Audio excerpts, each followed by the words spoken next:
오늘 저와 여러분에게 주신 하나님의 말씀 마태복음 15장 21절로 28절, 이 말씀을 가지고 가나안 여인의 믿음이라는 제목으로 말씀을 드리겠습니다. 예수님께서 제자들을 교육하셨습니다.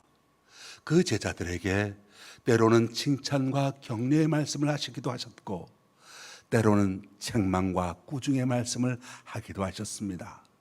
어떤 때는 내 믿음이 크도다 하시면서 큰 믿음을 칭찬하신 적도 있었지만, 어떤 때는 내 믿음이 적다 하시면서 믿음이 적은 것을 꾸짖은 적도 있으셨습니다. 그런데 오늘 본문 말씀 가운데 예수님께서 딸의 병을 고치러 온 한 가나안 여인의 믿음을 보시고 내 믿음이 크도다, 내 소원대로 되리라 하시면서 엄청난 축복과 칭찬의 말씀을 하고 있는 것을 봅니다. 이 가나안 여인의 믿음이 어땠기에 예수님의 제자들보다도 더 많은 그런 믿음에 대한 칭찬 말씀을 들을 수 있었는지, 또 예수님으로부터 굉장한 축복을 받을 수 있었는지를 생각하면서 우리에게 주시는 하나님의 뜻을 살펴보고자 합니다. 그래서 오늘 말씀을 통해서 내 신앙의 모습, 내 믿음의 자세를 점검해보고, 저와 여러분도 주님으로부터 인정받고 주님으로부터 칭찬받고 주님으로부터 축복받으시는 믿음의 자세를 가질 것을 다시 한번 다짐할 수 있게 되기를 원합니다. 그러면 이 가나안 여인은 이방 여인이었습니다. 유대인 여자가 아니었다는 거지요. 가나안 여인이 어떤 믿음을 가졌기에 그토록 예수님으로부터 칭찬을 받으실 수가 있었겠습니까? 첫 번째, 예수님을 바로 알고 있는 믿음이 있었기 때문이었습니다. 예수님을 바로 아는 믿음이 있었다는 겁니다. 22절 말씀을 봅니다. 가나안 여자 하나가 그 지경에서 나와서 소리질러 이르되, 주 다윗의 자손이여 나를 불쌍히 여기소서, 내 딸이 흉악하게 귀신이 들렸나이다. 이 말씀에서 중요한 어휘 세 가지를 발견하게 됩니다. 가나안 여인은 예수님을 향하여 주라고 불렀습니다. 주라고 하는 헬라어 단어는 퀴리오스라고 하는 어휘를 쓰는데, 이 말은 구약 성경에서부터 하나님을 부르는 대명사로 쓰고 있습니다. 즉, 이 가나안 여인이 예수님에 대하여 뭐라고 부르고 있습니까? 예수님이 바로 하나님이심을 믿고 확실히 고백하면서 그거에 대한 확신을 가지고 주라고 부르고 있다라고 하는 겁니다. 또 하나는 다윗의 자손이여 그렇게 부르고 있습니다. 이스라엘 백성들은 다윗의 자손으로 메시아가 이 땅에 올 것을 확신하고 있었습니다. 다윗의 자손이라고 하는 이 말 속에는 다윗의 집안에서 오시는 메시아라고 하는 의미를 가지고 있습니다. 이 가나안 여인은 비록 이방 여인이었었지만 예수님께서 이 땅에 오신 구세주요, 우리를 구원하기 위한 이 땅에 오신 하나님으로서 오신 메시아임을 확실히 알고 있었다는 겁니다. 예수님이 하나님의 아들로서 이 땅의 구세주로 오심을 분임을 믿고 예수님께 대한 신앙을 고백하면서 나를 불쌍히 여기소서 그렇게 고백하고 있습니다. 베드로는 베드로후서 1장 2절에서 하나님과 우리 주 예수를 알므로 은혜와 평강이 너희에게 더욱 많을지어다 그렇게 축복의 말씀을 하고 있습니다.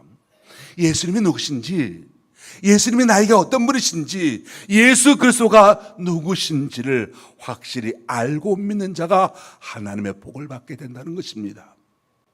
이 가나안 여인, 예수님을 향해서 나를 불쌍히 여기소서 그렇게 이야기하고 있습니다. 예수님은 사랑의 주님이시요 자비의 주님이시라는 것을 고백하는 것이지요. 그리고 예수님은 모든 문제를 풀어주시는 전능자이시라는 것입니다. 어떤 문제를 가지고 있더라도 주님 앞에 나오면 그 문제를 해결받을 수 있다는 확신이 있었습니다. 그래서 그녀는 나를 불쌍히 여기소서 그렇게 주님께 아뢰었던 거지요. 주님은 지금도 저와 여러분을 향해서 분명하게 말씀하십니다. 마태복음 11장 28절, 수고하고 무거운 짐진 자들아 다 내게로 오라. 내가 너희를 쉬게 하리라. 주님은 우리의 모든 문제 해결자이십니다.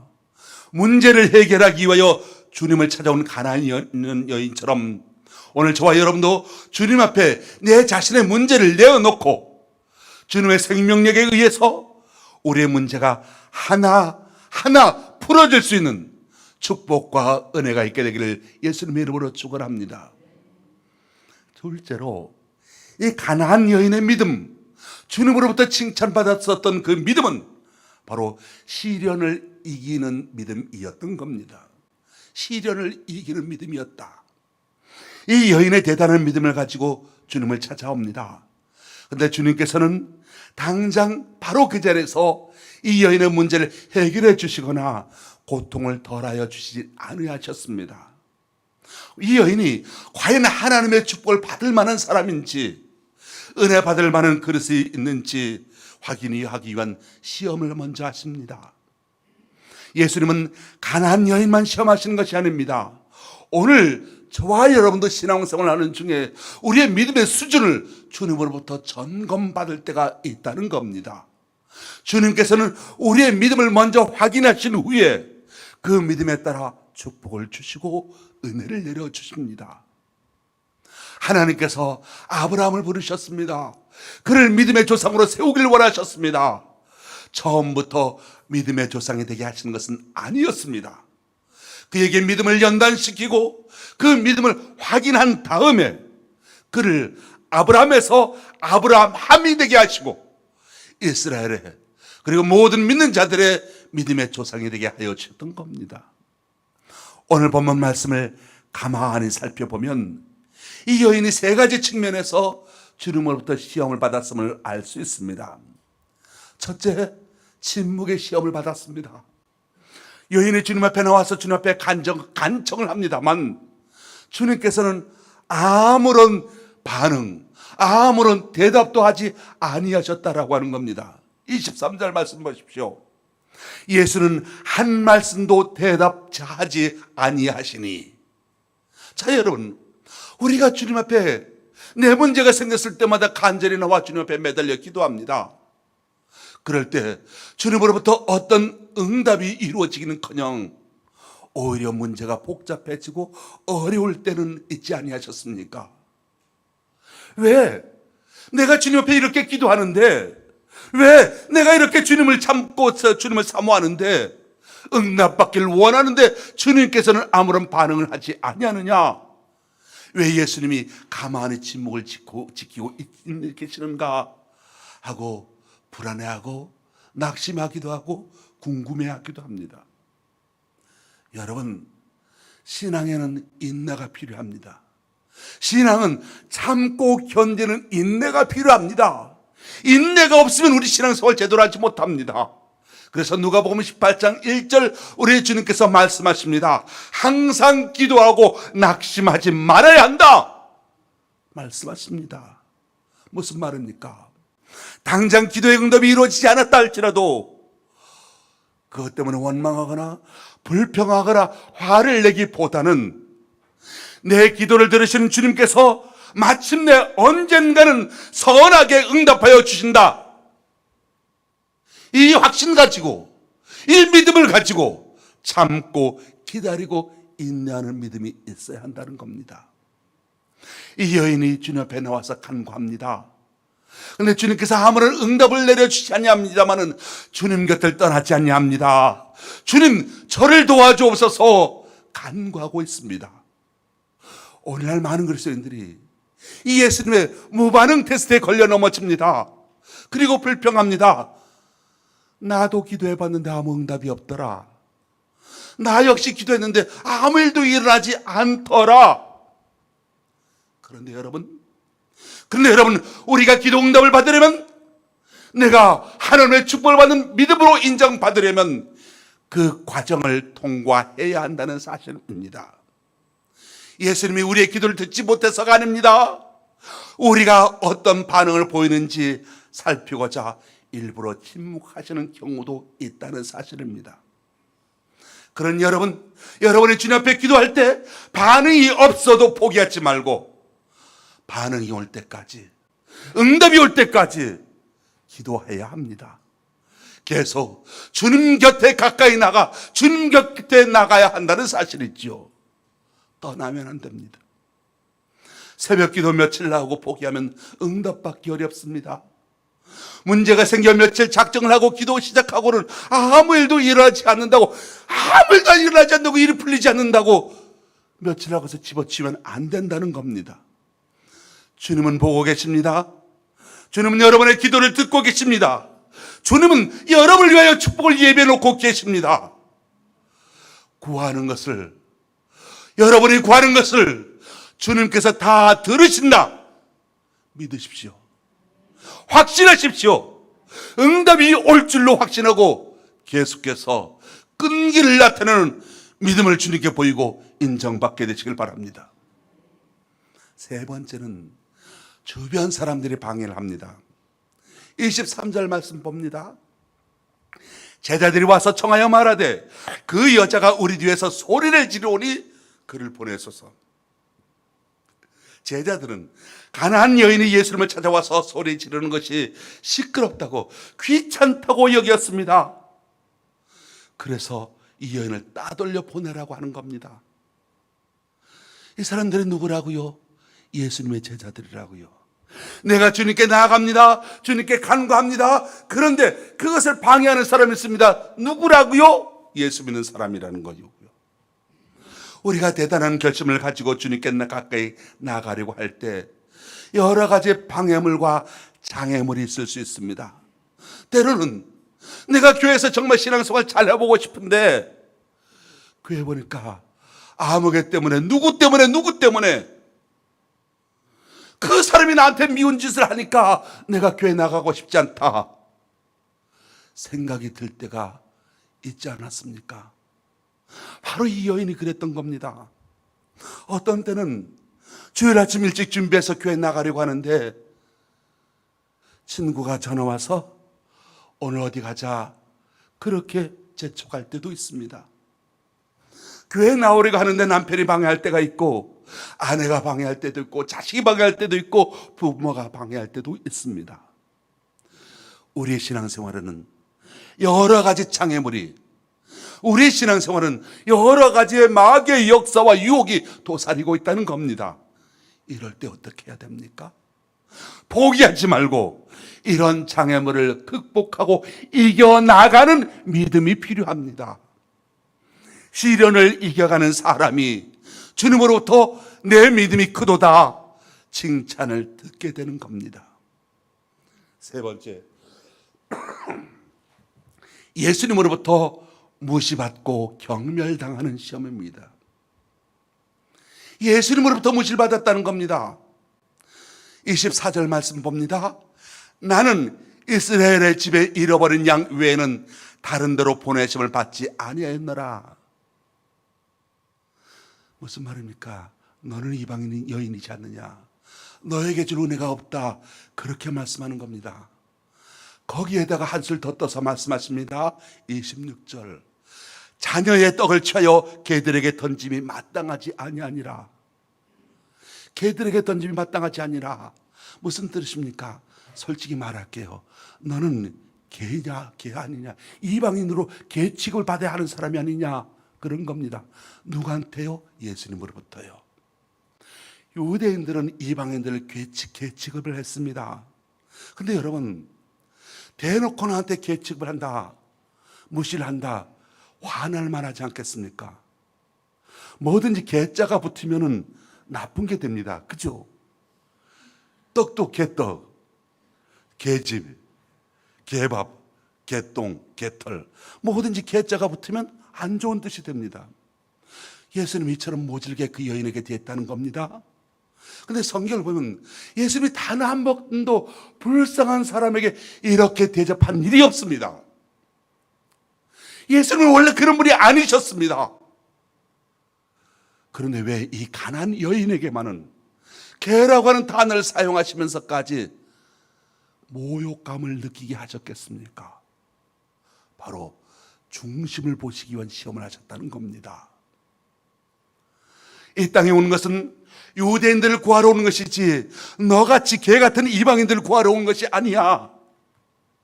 그런 말을 들었음에도 불구하고 이 여인이 조금 더 불평하지 않았습니다. 원망하지 않았습니다. 화를 내지 않았습니다. 오히려 더 겸허하게 이렇게 말합니다. 주여, 옳소이다마는, 옳으신 말씀입니다마는 제 주인의 상에서 떨어지는 부스러기를 먹나이다. 개들도 제 주인의 상에서 떨어지는 부스러기를 먹나이다. 여러분, 신앙은 참고 견디는 인내인 동시에 어떤 처지, 어떤 형편에서도 겸허하게 낮아지는 겸손입니다. 바로 그 겸손이 하나님의 사랑을, 바로 그 겸손이 하나님의 단비를, 하나님의 축복을 담는 그릇이 된다는 겁니다. 우리가 신앙생활 할 때도 이러한 장애물들이 있습니다. 때로는 이런저런 유혹과 시련을 받을 때가 있습니다. 때로는 이런저런 기분 나쁜 일, 내 자존심이 송두리째 흔들리는 그런 경우도 있습니다. 그럴 때 꼭 필요한 자세, 참고 견디는 인내의 정신과 함께 낮아지는 겸손의 마음이 필요합니다. 이 자세를 가질 수 있다면 능히 시련, 어떤 시련도 이겨낼 수가 있게 되는 것이지요. 야고보서 1장 12절, 시험을 참는 자는 복이 있나니 이는 시련을 견뎌낸 자가 주께서 자기를 사랑하는 자들에게 약속하신 생명의 면류관을 얻을 것이기 때문이라. 이런 시련을 견디는 자가 생명의 면류관을, 약속의 생명의 면류관을 얻게 될 것이라 야고보서 1장 12절 말씀하고 있습니다. 우리 주님께서도 많은 모욕을 감수하셨습니다. 사람들에게 억울하고 애매한 말씀 많이 들었습니다. 뺨을 맞기도 하셨고 침뱉음을 당하기도 하셨고 옷이 발가벗긴 채 십자가에 매달리셨습니다. 내가 하나님의 아들이냐? 내려와봐라. 조롱하는 말도 들었습니다. 심지어 함께 십자가에 매달린 강도에게까지 모욕을 받으셨습니다. 근데 예수님께서 어떻게 하십니까? 하늘에서 별을 내려서 그들을 치지 아니하셨습니다. 하늘에서 천군을 불러서 그들을 처치하지 아니하셨습니다. 그 모욕과 그 비난 모두 감수하셨습니다. 참아내셨습니다. 우리를 사랑하시기 때문에 우리의 죄와 허물을 감당하시려고 다 견뎌내셨던 겁니다. 우리는 어떻습니까? 우리가 모욕을 느낄 때 얼마나 인내할 수 있습니까? 얼마나 참아냈고 얼마나 감수할 수 있습니까? 조금도 못 견디는 것은 혹시 아닙니까? 모욕감을 느낀다고 결단코 돌아설 때가 아닙니다. 오히려 그럴 때 주님께 더 가까이 나가야 한다는 것이죠. 이 여인을 보십시오. 어떻게 합니까? 주여, 올소이다마는 개들도 제 주인의 상에서 떨어지는 부스러기를 먹나이다. 무슨 뜻입니까? 나에게는 부스러기라도 좋습니다. 나에게는 부스러기 은혜라도 좋습니다. 내가 땅에 떨어지는 것을 주워 먹어도 괜찮습니다. 불쌍히 여겨주시고 부스러기 은혜라도 내려주십시오. 여러분, 오늘 저와 여러분이 이런 은혜의 자세를 본받게 되기를 원합니다. 주님, 전도하다가 모욕을 받아도 괜찮습니다. 봉사하다가 오해받고 욕을 먹어도 좋습니다. 심지어 주님께 개취급을 받아도 좋습니다. 주여, 하오나 내게 부스러기 은혜라도 내려주십시오. 주님 상에서 떨어지는 영의 양식을 먹게 해 주십시오. 이것이 믿음입니다. 사실 여러분, 모욕받는 것 지나고 보면 별것 아닙니다. 모욕받는 것, 은혜 한 번 받으면 다 별것 아닌 것 되고 맙니다. 오로지 은혜 받고 오로지 믿음을 인정받는 것이 내 자존심 타격받는 것보다 훨씬 더 중요하고 가치가 있다는 겁니다. 우리 사람들 모두가 다 다른 사람에게 인정받고 칭찬받으려고 많은 열심들을 하지요. 우리가 내가 좋아하는 사람, 내가 사랑하는 사람으로부터 인정받고 칭찬받는 건 그건 참으로 행복한 일입니다. 좋은 겁니다. 그런데 여러분, 하나님으로부터, 예수님으로부터 칭찬받고 인정받는 건 이건 견딜 수 없는 큰 행복이 될 것입니다. 상급이 따라옵니다. 문제가 해결되어집니다. 주님의 큰 사랑이 밀려올 것입니다. 그러니 여러분, 더 큰 믿음을 품으시기 바랍니다. 세 번째, 가나안 여인의 믿음은 딸에 대한 사랑을 간직한 믿음이었습니다. 가나안 여인이 딸의 병을 고치기 위하여 예수님을 찾아왔습니다. 그리고 예수님께 이야기를 합니다. 내 딸을 고쳐주십시오. 지금 내 딸이 병들어 죽게 되었습니다. 그렇게 이야기하는 것이 아니라 나를 불쌍히 여기소서, 나를 도와주십시오. 내 딸이 병들어 죽게 된 것, 나를 도와달라고 딸과 자기를 같이 등치시키고 있다는 사실입니다. 딸의 고통, 딸의 괴로움을 내 자신의 고통과 내 자신의 괴로움으로 생각합니다. 그래서 주님 앞에 간절하게 호소합니다. 바로 이 여인의 간절한 믿음, 이 여인의 큰 믿음 칭찬받은 있었던 이유는 그렇게 딸의 문제를 내 문제로 여길 줄 아는 것이 있었고, 그리고 예수님을 향한 간절함이 있었기 때문이었다는 겁니다. 그 간절함은 불쌍히 여겨달라는 외침과 자기를 도와달라는 호소, 그리고 부스러기라도 만족하겠다고 하는 고백에 담겨져 있습니다. 요즘 웬만큼 먹고 살지요? 세상이 풍요로워져 가고 있습니다. 풍요로운 사람에게도 복음이 필요합니까? 그렇습니다. 풍요로운 사람에게 복음이 필요합니다. 근데 문제는 생활이 풍요로워지다 보니까 간절함을 잊어가고 있다는 겁니다. 건강하고 사회적 지위도 높고 자녀들도 잘 돼가고 남에게 부러움을 살 만한 조건 가운데 있는 사람, 일반적으로 간절하지 못합니다. 사람들은 영혼의 간절함이 없는 삶이 행복하다고 여길지 모르나 오히려 그것은 불행의 시작이 됩니다. 제가 어렸을 때, 초등학교 저학년이었을 때 보면 끼니 때마다 깡통 들고 남의 집 문 앞에 와서 밥 좀 달라고 구걸하는 분들이 있었습니다. 지금도 눈앞에 생생합니다. 제가 제천 사람인데요, 그 제천 굴다리 밑에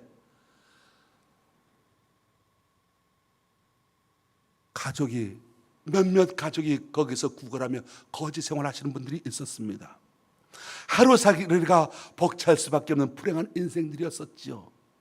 지금도 눈앞에 선한 건 따뜻한 봄날 되면 옷을 벗어서 이들을 잡느라고 했던 그 기억이 눈앞에 생생합니다. 매일 호텔 뷔페에서 비싼 밥을 먹는 사람은 그렇게 굴다리 아래 옹기종기 모여서 한 끼 밥 먹을 수 있는 것 얼마나 맛있게 먹는지 모를 겁니다. 우리가 가나안 여자처럼 영혼의 간절함을 경험하기 위해서 실제로 노숙자 생활을 해야 된다고 그런 말씀 드린 것 아닙니다. 그 시절은 다행스럽게도 우리 모두 지나갔습니다. 아주 특별한 경우를 빼놓고는 어느 정도 먹고 살만한 시대를 우리가 살아갑니다. 무슨 뜻이냐? 주님 앞에 내 영혼의 간절함, 주님의 은혜를 사모함, 영혼의 간절함을 경험하기가 어려워져 가고 있다는 겁니다. 어떻게 해야 합니까? 다른 길은 없습니다. 저는 말할 수 있습니다. 궁핍한 시대나 풍요로운 시대나 가릴 것 없이 하나님을 만나는 경험을 해야 합니다. 하나님 경험이야말로 영혼의 간절함 안으로 들어가는 유일한 길이라고 생각합니다. 하나님이 어떤 분이신지를 안다면 불쌍히 여겨 주옵소서 기도를 바치지 않을 수 없을 겁니다. 예수님 앞에 엎드리는 이 가나안 여자야말로 큰 믿음의 사람입니다. 그는 더 이상 불쌍하지 않습니다. 더 이상 불행한 사람이 아니었습니다. 하나님을 만난 사람이 되었고 하나님의 은혜를 경험한 사람이 되었던 겁니다. 그래서 예수님께서 그에게 말합니다. 내 소원대로 되리라. 내 소원대로 되리라 말씀하여 주십니다. 오늘 보면 마지막 28절입니다. 오늘 말씀의 결론이지요. 이 예수께서 대답하여 이르시되 여자여 내 믿음이 크도다. 내 소원대로 되리라 하시니 그때로부터 그의 딸이 나으니라. 성도 여러분, 내 믿음이 크도다. 이 칭찬이 여러분에게도 있게 되길 원합니다. 세상 어려울수록 큰 믿음이 필요합니다. 내가 당하는 문제가 크면 클수록, 위기가 심각하면 심각할수록 큰 믿음이 필요합니다. 오늘 저와 여러분에게 내 믿음이 크도다, 이 말씀이 들려지게 되기를 축복합니다. 여러분의 기도에도, 여러분의 예수님 믿어도, 여러분이 주일날 예배에 와서 예배 드려도 응답이 지연되고 있지 아니하십니까? 바로 지금 여러분의 믿음이 큰 믿음으로 성장되어져야 할 때입니다. 위기의 시대는 위기보다 더 큰 믿음이 필요합니다. 부스러기 한 토막이면 내 딸이 낫겠습니다. 하나님의 부스러기 한 토막이 지구보다 큽니다. 창세기 1장 1절 태초에 하나님이 천지를 창조하시니라. 저와 여러분이 이 한 절 말씀만 깨끗하게 믿을 수 있다면 세상 못 믿을 게 무엇이 있겠습니까? 하나님이 천지를 창조하셨는데, 하나님께서 우주 만물의 주인이신데, 하나님께서 세상을 다스리시는데, 하나님께서 내 아버지신데 무엇이 문제겠습니까? 오늘 우리가 살고 있는 풍랑이는 고난의 한복판에서 저와 여러분 하나님 앞에 진실한 믿음을 보여드려야 합니다. 김승진이라는 사람이 청주 출신입니다.